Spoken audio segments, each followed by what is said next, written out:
Hello everybody, my name is Charlie Malone and it's January 1st, 2019. I'm so happy to be here. Every week I try to share a story with you, and I thought that since this is the beginning of New Year, we could read An Algonquin Year, the Year According to the Full Moon by McCurdy. And Native American Indians and European farmers, people that are close to the land and have to understand how the land changes during the different seasons, often use the moon as their calendar, as their guide. And so let's see what this story has to teach us. The Algonquin Year, the Year According to the Full Moon, written and illustrated by McCurdy. Now, McCurdy makes these incredible woodcuts, and then he makes a print from the woodcut. So the pictures are very interesting. Another thing I wanted to point out is that he dedicates this book to the descendants of the original Algonquin people. And I think that's important because sometimes when people are talking about Native American Indians, they talk about them as if they are just lived in the past. So many Native American Indians were killed by European settlers or died from diseases that Europeans brought with them or were forced off their land, that sometimes people mistakenly believe that Native American Indians just lived in the past. But of course, many Native American people, families, communities live today. And so it's important not to forget that. So this book is dedicated to the descendants, the people who live now from the original Algonquin people. I wanted to read this introduction. This is important. It has a lot of good information. Native Americans have long had the custom of assigning descriptive names to each month's full moon. These moon names often differed from one tribe to another depending on the tribe's geographic location. Using Algonquin moon names as a guide, this book explores an Algonquin year as it would have been lived before the arrival of white settlers. It was a full and busy year, a year that saw a daily round of hunting, fishing, farming, the struggle for survival, and the celebration of the beauty, joy, and wonder of the natural world.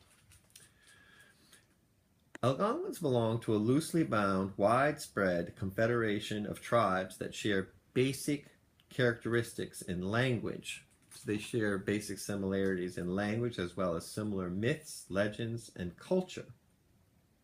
The Algonquins saw themselves as the original people. They traced their origins to the Dawnland, the eastern seaboard, where the sun first rises from the Atlantic Ocean. And that's really something very important to think about. It's like sometimes when people think about Native American Indians or talk about Native Americans, they think about them as all the same. But of course, they weren't all the same. Native American Indians spoke different languages. They lived in different parts of the country and the world. And so, how they lived changed depending on where they lived. And this book is about the loose confederation of different tribes and communities, the loose confederation of people called the Algonquins. And you can see this is a great map. There's people in the Northeast, New England. You can see this is the people that lived here and still sometimes live here today were the Algonquins. And I live in Connecticut, and where the Pequot Indians live, and around in New Haven, in Hamden, many people will remember the story of Hobbamock that comes from the Quinnipiac Indians and the Quinnipiac River. But the Algonquins were made up of these different communities of the Pequot, the Shinnecock, the Montauk, the Lenape, the Wampanoag, that lived in what we now call Massachusetts, and the Abenaki people, the Penobscot, the Maliseet, and the Micmac. So these were the Native Americans that lived in this part of the world before European settlers came, and who sometimes still live in different parts of the Northeast and New England today.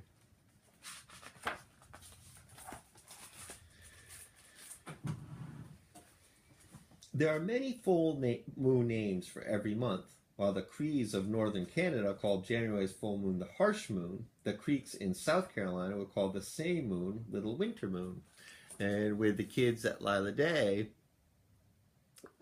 when we make our moon sticks, we call the January full moon the wolf moon, because some people have called it the wolf moon because it's a cold month where you can imagine hearing wolves howling at night, looking for food, maybe sniffing around a fire, a community where they might have smelled some meat cooking. But there's different names for the different moons, and it's interesting to see why different groups of people named the full moons in different ways. But let's see. Let's read about some of these moons now. So, January, the Hard Times moon. Like I said, this moon we call the wolf moon at Lila Day. January is a harsh month for the winter-bound northern Algonquin people. Deep snow covers the frozen forest in which wolves, moose, and deer search busily for food. These animals must be hunted down and killed for their meat and fur, while the Algonquins lived in their secluded winter quarters. Most Algonquins in the Northeast live in small clusters of dome-shaped wigwams. These houses right here. These dwellings are built in secluded inland valleys, sheltered as much as possible from the harsh winter winds. Each wigwam is made from saplings that are lashed together with cedar or basswood fibers and covered with bark from elm, walnut, or birch trees. Sometimes mats made from woven corn husks and cattail stalks are used as well. An animal skin draped over the wigwam's opening is used as a door. A hole at the top allows smoke to escape. Some Algonquins build a fence of sharpened stakes around their little village of wigwams for protection from enemies. Each wigwam houses one family or two related families who have their own space in the wigwam. The family members sleep on platforms covered with skins or mats that are built against the wigwam's walls. An open fire burns constantly, over which simmers a stew from which family members eat whenever they are hungry. Although the fire provides some light and heat, wigwams are often cold, smoky, and congested inside. During this difficult month, hunters track the white-tailed deer and giant moose in the snowy woods in a search for food. You can see this picture is very interesting. You can see a lot of the things that people are doing. There's that interesting picture of some snowshoes, and you can see the houses.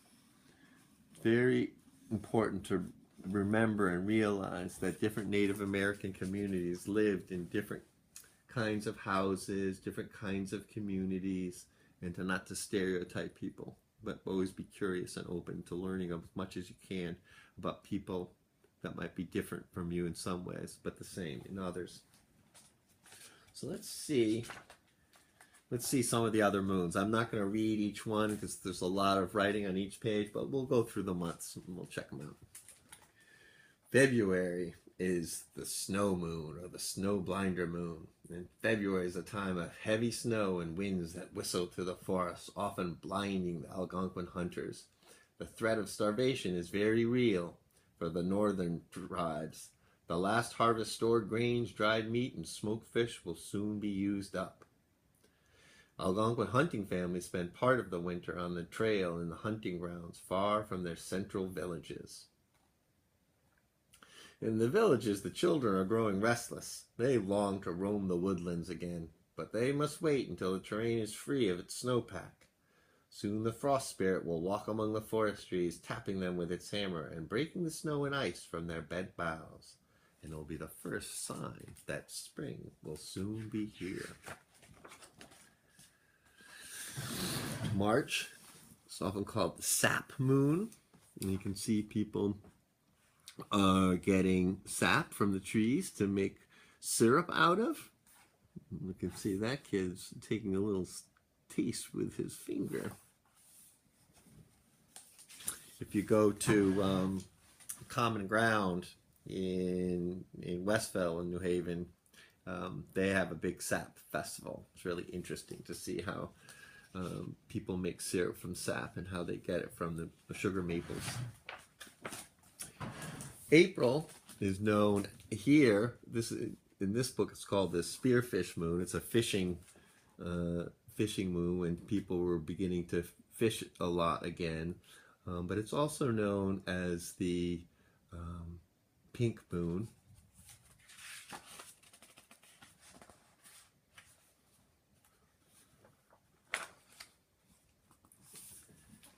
May here is called the Planting Moon. Sometimes people call it the Flower Moon.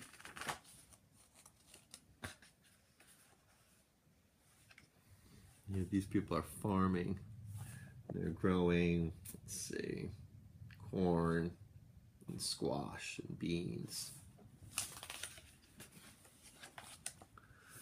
June is called the Strawberry Moon.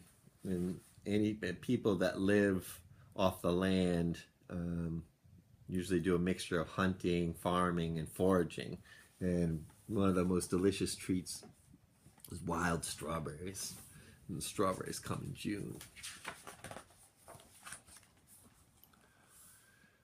In July, the ripening moon. You can see people are farming, scaring the crows away.